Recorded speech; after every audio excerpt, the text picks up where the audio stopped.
اعوذ باللہ من الشیطان الرجیم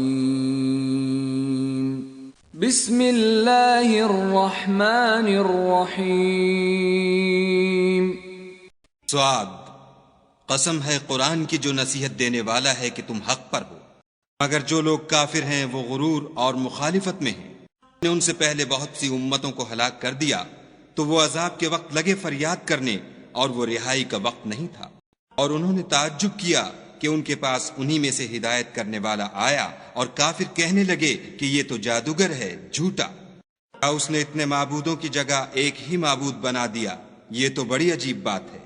تو ان میں جو معزز تھے وہ چل کھڑے ہوئے اور بولے کہ چلو اور اپنے معبودوں کی پوجا پر قائم رہو، بے شک یہ ایسی بات ہے جس سے تم پر شرف و فضیلت مقصود ہے۔ پچھلے مذہب میں ہم نے کبھی سنی ہی نہیں، یہ بالکل بنائی ہوئی بات ہے۔ کہ ہم سب میں سے اسی پر نصیحت کی کتاب اتری ہے؟ نہیں، بلکہ یہ میری نصیحت کی کتاب سے شک میں ہیں، بلکہ انہوں نے ابھی میرے عذاب کا مزہ نہیں چکھا۔ ان کے پاس تمہارے پروردگار کی رحمت کے خزانے ہیں جو غالب اور بہت عطا کرنے والا ہے۔ یا آسمانوں اور زمین اور جو کچھ ان میں ہے ان سب پر انہی کی حکومت ہے، تو چاہیے کہ رسیاں تان کر آسمانوں پر چڑھ جائیں۔ یہاں شکست کھائے ہوئے گروہوں میں سے یہ بھی ایک لشکر ہے۔ پہلے نوح کی قوم اور عاد اور میخوں والا فرعون اور اس کی قوم کے لوگ بھی جھٹلا چکے ہیں۔ سمود اور لوط کی قوم اور بن کے رہنے والے بھی یہی وہ گروہ ہیں۔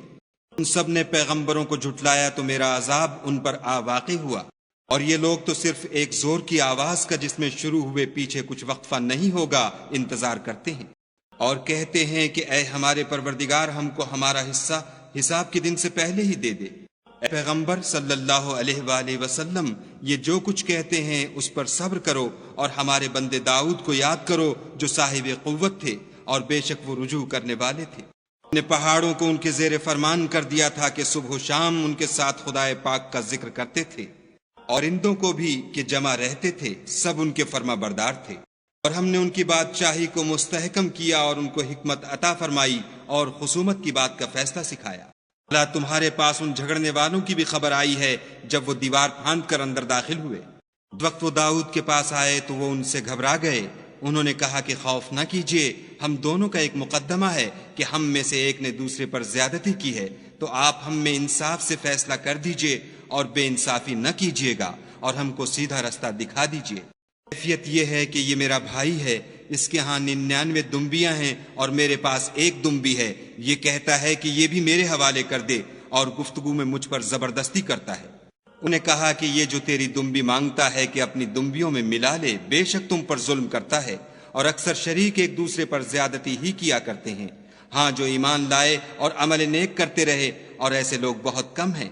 اور داؤد نے خیال کیا کہ اس واقعے سے ہم نے ان کو آزمایا ہے، تو انہوں نے اپنے پروردگار سے مغفرت مانگی اور جھک کر گر پڑے اور خدا کی طرف رجوع کیا۔ ہم نے ان کو بخش دیا، اور بے شک ان کے لیے ہمارے ہاں قرب اور عمدہ مقام ہے۔ اے داؤد، ہم نے تم کو زمین میں بادشاہ بنایا ہے، تو لوگوں میں انصاف کے فیصلے کیا کرو، اور خواہش کی پیروی نہ کرنا کہ وہ تمہیں خدا کے رستے سے بھٹکا دے گی۔ جو لوگ خدا کے رستے سے بھٹکتے ہیں ان کے لیے سخت عذاب تیار ہے کہ انہوں نے حساب کے دن کو بھلا دیا۔ اور ہم نے آسمان اور زمین کو اور جو کائنات ان میں ہے اس کو خالی از مصلحت نہیں پیدا کیا۔ یہ ان کا گمان ہے جو کافر ہیں، سو کافروں کے لیے دوزخ کا عذاب ہے۔ وہ لوگ ایمان لائے اور عمل نیک کرتے رہے، کیا ان کو ہم ان کی طرح کر دیں گے جو ملک میں فساد کرتے ہیں، یا پرہیزگاروں کو بدکاروں کی طرح کر دیں گے؟ یہ کتاب جو ہم نے تم پر نازل کی ہے بابرکت ہے، تاکہ لوگ اس کی آیتوں میں غور کریں اور تاکہ اہل عقل نصیحت پکڑیں۔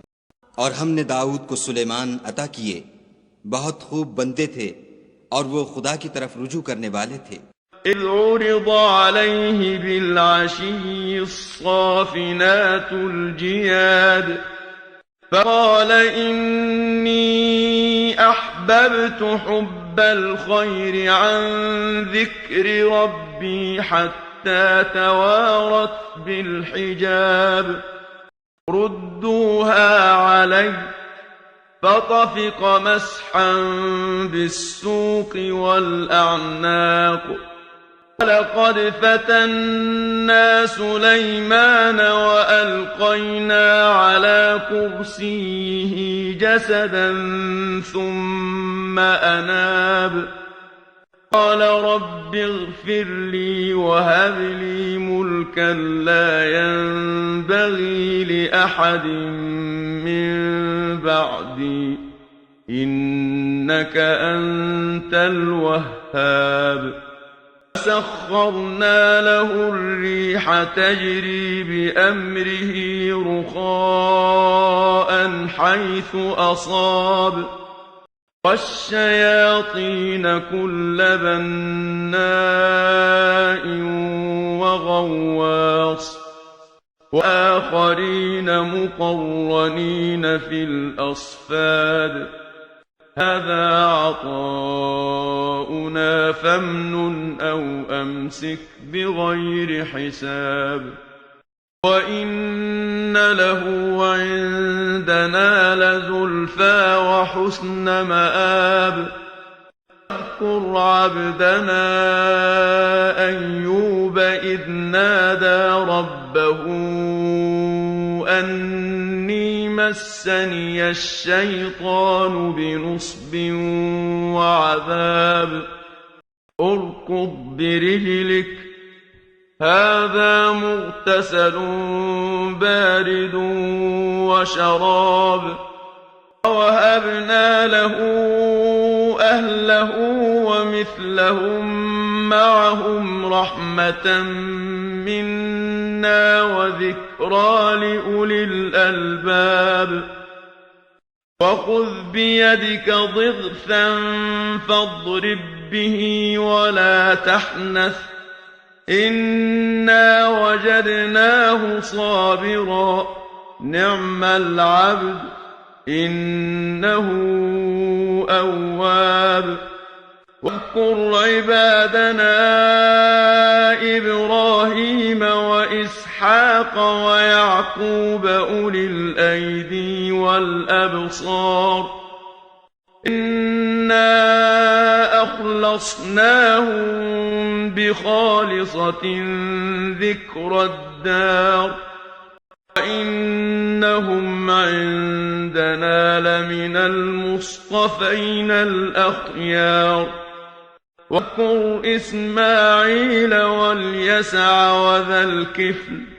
وكل من الأخيار هذا ذكر وإن للمتقين لحسن مآب جنات عدن مفتحة لهم الأبواب متكئين فيها يدعون فيها بفاكهة كثيرة وشراب عندهم قاصرات الطرف أتراب هذا ما توعدون ليوم الحساب إن هذا لرزقنا ما له من نفاد هذا وإن للطاغين لشر مآب